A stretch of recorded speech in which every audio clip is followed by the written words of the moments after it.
नमस्कार विद्यार्थी मित्रांनो, मी अभिलाष वराडे ओनएस अकॅडमीच्या युट्यूब चॅनलवर पुन्हा तुम्हा सगळ्यांचे स्वागत करतोय. विद्यार्थी मित्रांनो बघा, एमपीएससी राज्यसेवा पूर्व परीक्षेचा जीएस पेपर 1 आणि सीसॅट हे दोन्ही पेपर आता संपुष्टात आलेले आहे आणि आता खऱ्या अर्थानं या पेपरचा अनालिसिस करणं योग्य राहील. विद्यार्थी मित्रांनो, तर एकंदरीत बघा, सीसॅटचा पेपर पहिले मी सांगेन, सीसॅटचा पेपर एकदम सोपा होता. जनरली आपण म्हणू शकतो की जसं आधीचे पेपर याचे सीसॅटचे तसेच होते, त्याच्यामध्ये काही असा मोठा फार बदल केलेला तिथे आढळून आलेला नाही. म्हणजे काय, सीसॅटचा पेपर क्वालिफाईंग असल्यामुळे तो क्वालिफाईंग करण्याजोगा तसा त्यांनी पेपर काढलेला होता.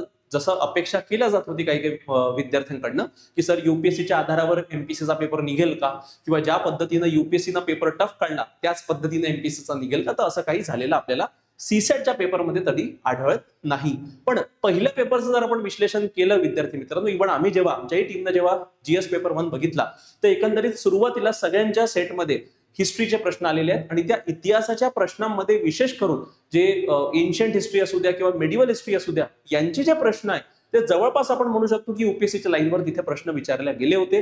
आणि मॉडर्न हिस्ट्रीचे प्रश्न जे जनरली जास्त विचारले जातात ते यावर्षी या पेपरमध्ये फार कमी तिथे दिसले. म्हणजे एकंदरीत आपण म्हणू शकतो की जीएसचा पेपर जो होता ओव्हरऑल विद्यार्थी मित्रांनो, तो मागच्या वेळेसच्या पेपरच्या तुलनेमध्ये थोडा टफ होता. ठीक आहे, म्हणजे मीडियम टू हार्ड आपण त्याला म्हणू शकतो. आणि जास्तीत जास्त विद्यार्थ्यांनी ज्यांच्यासोबत आम्ही बोललो त्यांनी तेच म्हटलं की मीडियम टू हार्ड पेपर हा या कॅटेगरीमध्ये आपण या पेपरला ठेवू शकतो. त्यामध्ये विशेष करून सर्वात टफेस्ट जो सब्जेक्ट आपण म्हणू शकतो विद्यार्थी मित्रांनो, तो कोणता होता, तर तो इतिहास होता. ठीक आहे, आणि इतिहासामध्ये का बरं, त्याचंही कारण मी तुम्हाला सांगतो की जनरली जो ट्रेंड असतो एमपीएससीचा, ठीक आहे, जे विचारण्याची पद्धत असते, जितके मोजके प्रश्न एका सब्जेक्टला विचारले जातात, तो ट्रेंड यावर्षी इथं एमपीएससीच्या पेपरमध्ये आपल्याला बघायला दिसत नाहीये विद्यार्थी मित्रांनो. म्हणजे एकंदरीत आपण म्हणू शकतो की इथून कदाचित एमपीएससीनं देखील ट्रेंड बदललेला असू शकतो आणि येणाऱ्या काळामध्ये आपल्याला काही सरप्राईजेस तिथे मिळू शकतात. म्हणून जनरली जसं युपीएससीचं होतं की युपीएससी काहीतरी भलतेच प्रश्न टाकते, अशा प्रकारचा तर काही चेंज तिथं या पेपरमध्ये आढळून आलेला नाही आणि तसा होणारही नाही.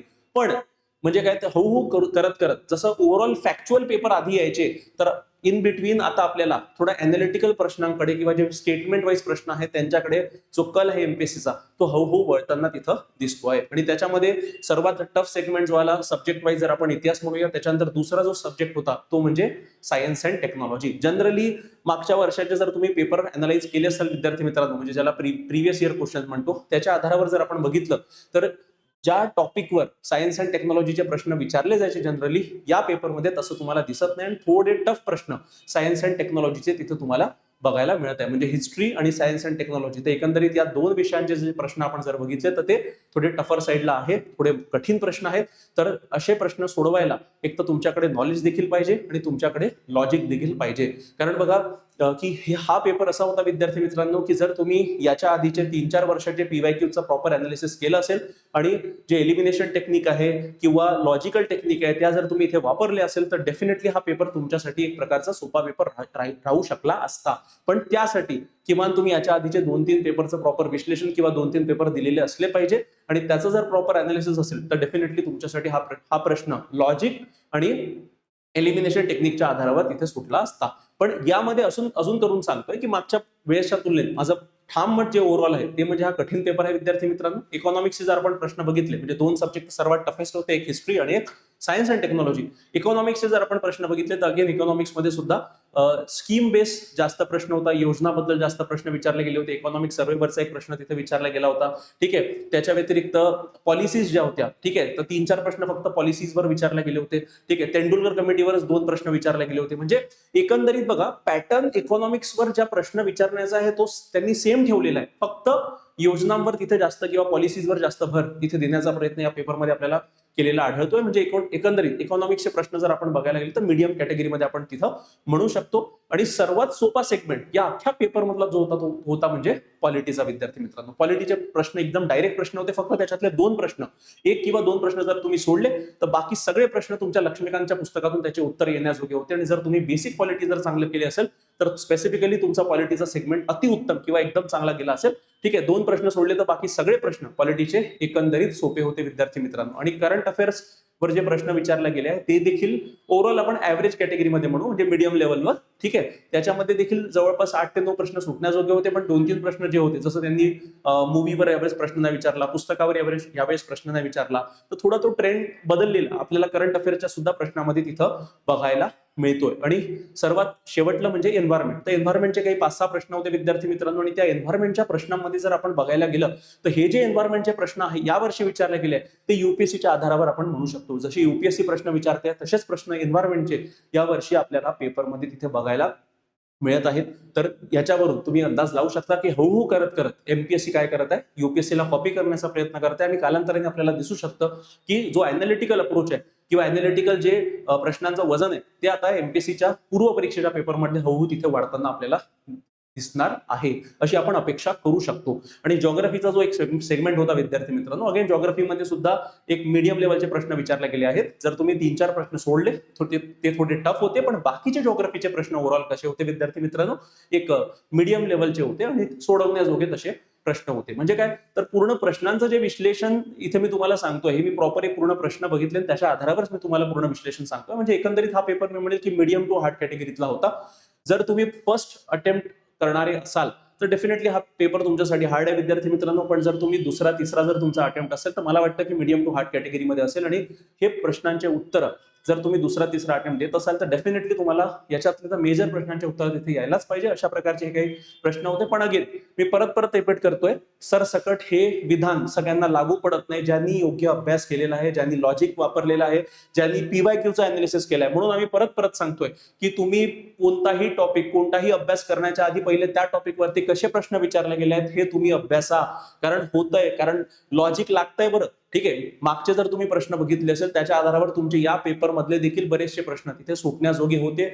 या पूर्ण संदर्भातला फर्स्ट इम्प्रेशन मध्ये मी एवढ्याच गोष्टी सांगतोय, पण कसे होते, काय होते याचं डिस्कशन निलेश सर लवकरात लवकर आपल्या अकॅडमीच्या चॅनलवर तिथे सखोल 100 प्रश्नाचं घेऊन येत आहे. म्हणजे तिथून तुमचा एक अप्रोच इथं क्लिअर होऊन जाईल. आणि अजून त्याच्यापैकी सब्जेक्ट वाईज डिटेल डिस्कशन देखील आम्ही लवकरात लवकर आणण्याचा प्रयत्न करतोय, की जेणेकरून प्रत्येक प्रश्नाचा बॅकवर्ड लिंकेज काय होते, फॉरवर्ड लिंकेज काय होते, हे सगळ्या गोष्टी तुम्हाला त्या स्पेसिफिक सब्जेक्ट स्पेसिफिक जे व्हिडिओ राहील त्याच्यातून तिथे तुम्हाला मिळणारच आहे विद्यार्थी मित्रांनो. अल्टिमेटली हे लक्षात ठेवा विद्यार्थी मित्रांनो, आता कट ऑफ ची रेंज काय राहणार हे बघा. कट ऑफ जनरली मागच्या वेळेस 115 ते 120 दरम्यान होता. तर अपेक्षा करूयात की कट ऑफ त्याच रेंजमध्ये असू शकतो किंवा त्याच्यापेक्षा कमी देखील जाऊ शकतो. म्हणजे 110 ते 115च्या रेंजमध्ये कट ऑफ लागण्याचे चान्सेस जास्त आहे. कारण सीसॅट पेपर एकदम सोपा होता. म्हणजे पूर्ण वेटेज कट ऑफचं जे आहे ते जीएसच्या पेपरच्या आधारावर तिथे कट ऑफ डिसाईड केल्या जाणार आहे. तर आपण म्हणू शकतो की जवळपास 115च्या आसपासच कट ऑफ असणार आहे.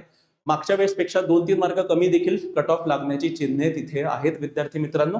तर अल्टिमेटली आयोगाकडनं जी आन्सर की आहे त्याच्या आधारावर आपल्याला हा निर्णय अजून तिथे करावा लागेल. ठीक आहे. तर माझ्या मतानुसार कट ऑफ जो लागेल तो 110 ते 115 जर तुम्हाला मार्क मिळत असतील जीएसच्या पेपरमध्ये तर डेफिनेटली तुम्ही मुख्य परीक्षेसाठी तयारीला लागा. कारण मुख्य परीक्षा फार महत्वाचा फेज आहे विद्यार्थी मित्रांनो. आणि इथे आन्सर रेटिंग करणं, इथे एसएची प्रॅक्टिस करणं, इथिक्सची प्रॅक्टिस करणं आणि ऑप्शनल सब्जेक्टचा विशेष अभ्यास करणं हे फार आवश्यक आहे. अदरवाईज प्रिलियम्स निघून तिथे काही अर्थ राहणार नाही. कारण प्रिलियम्सच्या नंतर मेन्स आणि इंटरव्ह्यू मध्ये जे काही तुम्ही मार्क स्कोअर करणार आहे त्याच्या आधारावर तुम्हाला तिथे पद मिळणार आहे. म्हणून परत सांगतोय, 110 ते 115च्या दरम्यान जर तुम्हाला मार्क मिळत असतील तर सरसकट 2 दिवस आराम करा आणि त्याच्यानंतर सरळ आपल्या अभ्यासाला लागा. आणि अभ्यास कसा करायचा आहे, काय करायचं आहे, त्याच्या संदर्भातली कोणती माहिती हवी असेल सरळ मोबाईल उचला आणि माझ्या नंबरवर कॉल करा 8806242059.